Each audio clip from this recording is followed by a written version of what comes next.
I came up with the idea almost like a year and a half before the 10th anniversary of 9/11.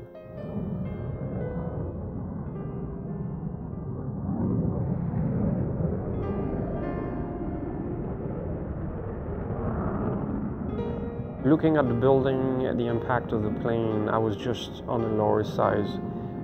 Some things I probably would never forget. And this image was so strong.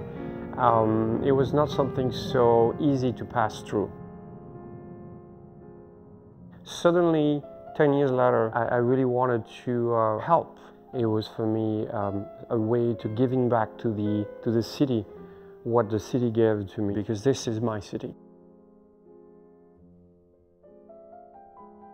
The meaning of this installation was based to the 300 deaths of firefighters, but it was also was parts of the 3,000 people passed away.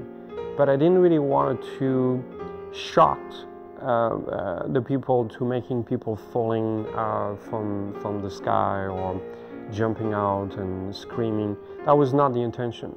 My intention was to put back this team and showing the bravings of these 300 people.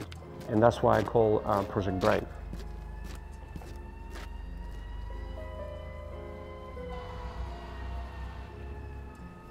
The most difficulty of this project was actually get in touch with the city to have the authorization for get a location.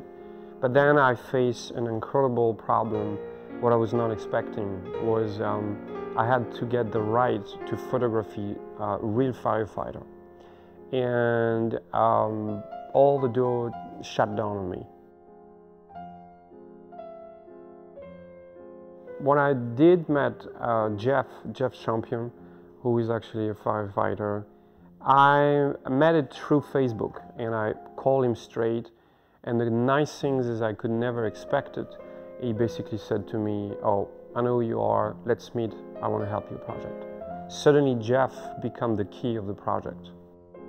When I saw the project and he presented the project and the images to me, I said this really needs to be done to let people understand not only how WK sees and respects the New York Fire Department, because that's what the whole Project Brave was really about. I was overwhelmed by looking at the images and just being involved in the whole production and having our guys involved in start to finish of Project Brave. I really wanted to take real firefighter. I really wanted to embrace the quality of their work and showing exactly the intensity of these men. And the day we actually photo shoot that, it was extremely hot, but for them it was, you know, a normal case, a normal day.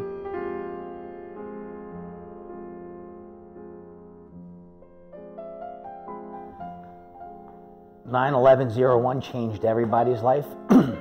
As a firefighter, especially a New York firefighter, the effect and what's racing through your mind, you're saying, okay, you know, who is living and who is dead, and we need to get down there and try to find our people."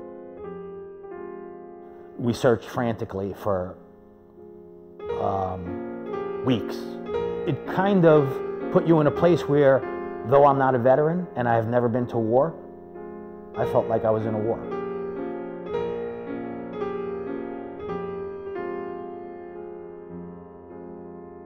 I really wanted to touch the people passing through us on the street, and I really wanted to touch the firefighter. All the firefighters that I did bring to the table that day, through the photo shoot, through when he brought the project to fruition, were really overwhelmed by the outcome of this project.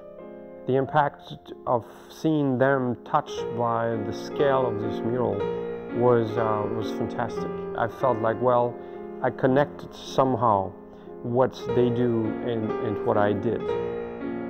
It was a big thing to put that up. We did it in 24 hours. So, you know, I was expecting to do it in 6 days. So we did it exactly in time of September 11.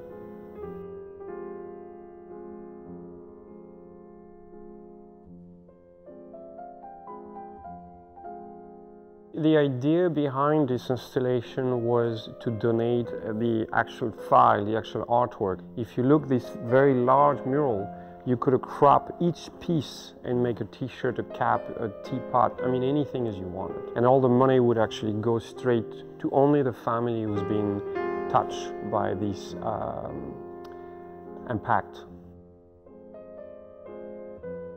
The difference between what I used to do like 25 years ago, I was much more based to create a connection between some figurine jumping and a relationship with the architecture and the object that was on the street.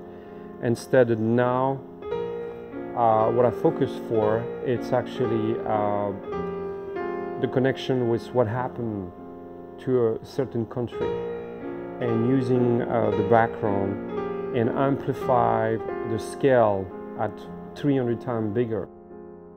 Like the same stuff that I did in Mexico.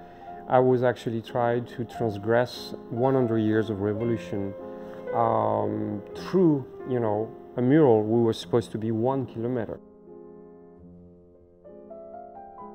The stuff that I did it was 9/11.